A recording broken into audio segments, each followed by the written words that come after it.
नमस्कार मित्रांनो. आजच्या व्हिडिओमध्ये आपण चर्चा करणार आहोत. कुंडलीमध्ये कन्या राशीची अमावास्या असेल तर या ज्या व्यक्ती आहेत किंवा असे जे जातक आहेत त्यांचं संपूर्ण व्यक्तिमत्व नेमकं कशा प्रकारचं असतं, जीवनाकडे बघण्याचा त्यांचा दृष्टिकोन कशा प्रकारचा असतो, या सर्व संदर्भातली खुलासेवा चर्चा आपण या व्हिडिओमध्ये करणार आहोत. तर सगळ्यात पहिल्यांदा कन्या राशीची अमावास्या म्हणजे कन्या राशीमध्ये जर का रवी आणि चंद्र एकत्र असतील तर ती जी कुंडली आहे ती कन्या राशीच्या अमावास्येची समजली जाते. नॉर्मली अमावास्येचा जन्म हा वाईट समजला जातो, परंतु हे पूर्णतः सत्य नाही आहे. काही राशीच्या ज्या अमावास्या असतात तर निश्चितच चांगल्या असतात. त्याच्यामुळे मनामध्ये तसा काही पूर्वग्रह करून घेऊ नका की अमावास्येचा जन्म हा वाईटच असतो. कन्या राशीच्या अमावास्याबद्दल सांगायचं झालं किंवा कन्या राशीबद्दल सांगायचं झालं तर कालपुरुषाच्या पत्रिकेमध्ये 6व्या स्थानात येणारी ही रास आहे, स्त्री रास आहे. या राशीचा जो स्वामी आहे तो बुध आहे. या राशीचं जे तत्व आहे ते पृथ्वी तत्व आहे आणि द्विस्वभावाची ही रास आहे. षष्ठ स्थानाची ही द्योतक आहे. त्यामुळे या राशीमध्ये 2-3 गोष्टी आहेत त्या फार महत्त्वाच्या होतात. बुधाची रास असल्या कारणामुळे चौकस असतात, चिकित्सक असतात, प्रत्येक गोष्टीबद्दलचे बारकावे यांच्या चांगले लक्षात राहतात. दुसरी महत्त्वाची गोष्ट म्हणजे राहणीमानाच्या बद्दल सांगायचं झालं तर त्यांचं राहणीमान सुव्यवस्थित असतं, नीटनेटकं असतं आणि प्रत्येक गोष्टीबद्दलचे याचा चिकित्सकपणा हा नेहमी त्यांच्या वागण्या बोलण्यामध्ये जीवनाकडे बघण्याच्या एकंदरीत दृष्टिकोनातून दिसून येतो. त्या संदर्भातल्या आपण चर्चा करणारच आहोत.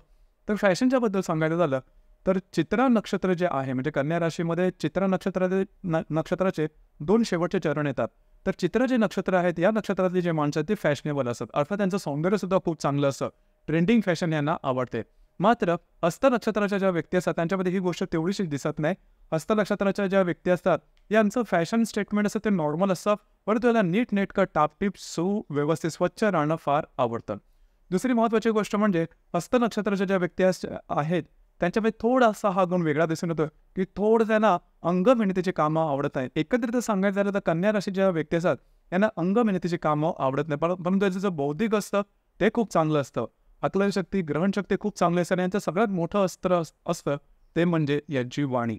यांची जी वाणी असते ती खूपच चांगली असते. म्हणजेच कुठलाही मुद्दा कितीही गंभीर असेल किंवा कितीही गुंतागुंतीचा असेल तरीसुद्धा आपल्या ओघवत्या वाणीने तो मुद्दा अगदी सहज सुंदर समजेल अशा शब्दात मांडतात, ज्यामुळे यांचं व्यक्तिमत्व सगळ्यांना हवं असं वाटतं.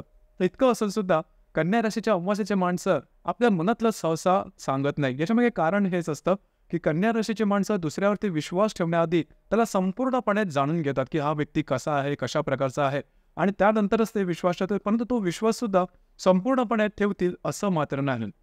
ही गोष्ट थोडीशी वेगळ्या प्रमाणात असते. आणि यांच्यामध्ये दुसरी महत्त्वाची गोष्ट म्हणजे ते म्हणजे प्रॅक्टिकल नेचर, म्हणजे व्यवहारी स्वभाव यांचा दिसून येतो. पैसे कुठे, कधी, कसे खर्च करायचे, कशा प्रकारे अर्न करायचे या संदर्भातलं यांचं गणित सहसा चुकत नाही. असंही पाहिलं तर कन्या राशीच्या व्यक्ती असतात त्यांचं मल्टिपल सोर्स ऑफ इन्कम असतं, म्हणजे ते फक्त एका इन्कमवरती कधी डिपेंड करत नाही. त्यांच्याकडे मल्टिपल सोर्सेस ऑफ इन्कम असतात आणि त्यांची मगाशी सांगितल्याप्रमाणे इन्कमची जी गणितं असतात ती सहसा कधीच चुकत नाही, जी की खूप चांगली गोष्ट आहे. दुसरी महत्त्वाची गोष्ट म्हणजे अंगमेहनतीची कामं यांना तशी नकोशी असतात. म्हणजे ज्या ठिकाणी अंगमेहनत जास्त आहे त्या ठिकाणची कामं त्यांना नको असतात, जास्त अंगमेहनत त्यांना सुचत नाही. लक्षात घ्या, ही जी रास आहे ही षष्ठ स्थानाची द्योतक आहे. षष्ठ स्थानामधून रोग, शत्रू आणि मातुल घराण्याबद्दल जास्त विचार करतो जातं. त्याच्यामुळे यांच्यामध्ये थोडेसे शारीरिक त्याच्या बाबतीत जो त्रास असतो हा थोडासा दिसून येतो. कधी कधी जर का तुमच्या कुंडलीमध्ये कन्या राशीची अमावास्या असेल तिथे समजा वाईट ग्रहांचे योग असतील किंवा मंगळ जर का तुमच्या पत्रिकेमध्ये शत्रुस्थानात असेल, अशुभ ग्रहांनी युक्त असेल किंवा वक्री असेल तर जीवावरचे प्रसंग सुद्धा भेटतात. आता या गोष्टीमुळे ही जी रास आहे ती थोडीशी अशुभ फलदायक होईल, परंतु असे ग्रहयोग असतील तरच त्या गोष्टी तुम्हाला त्याचा अनुभव येऊ शकेल. दुसरी महत्त्वाची गोष्ट म्हणजे लक्षात घ्या, अमावास्येला होतं काय की चंद्राचं जे बळ असतं हे पूर्णपणे नसतंच, म्हणजे जवळजवळ म्हणजे चंद्राचं बळ नसतं आणि त्यामुळेच महिलांसाठी ही जी अमावास्या आहे ती तेवढीशी शुभफलदायी होत नाही, कारण चंद्र जो आहे ते तुमच्या शरीरातलं पोषण आहे, स्त्री तत्व आहे आणि हेच कमी असल्या कारणामुळे जर कन्या राशीची जी अमावास्या असेल तर थोडंसं ज्याला आपण ज्यावेळेस ते कन्सिव्ह करतात किंवा संततीच्या संदर्भातले थोडे त्रास होऊ शकतात. अर्थात याच्यासाठी पत्रिकेतला जो पंचमेश आहे, गुरु आहे, हा सुद्धा अभ्यासणं गरजेचं राहील, परंतु मोठ्या प्रमाणात अशा प्रकारचे अनुभव येऊ शकतात. दुसरी महत्त्वाची गोष्ट म्हणजे अत्यंत चौकस वृत्ती असते.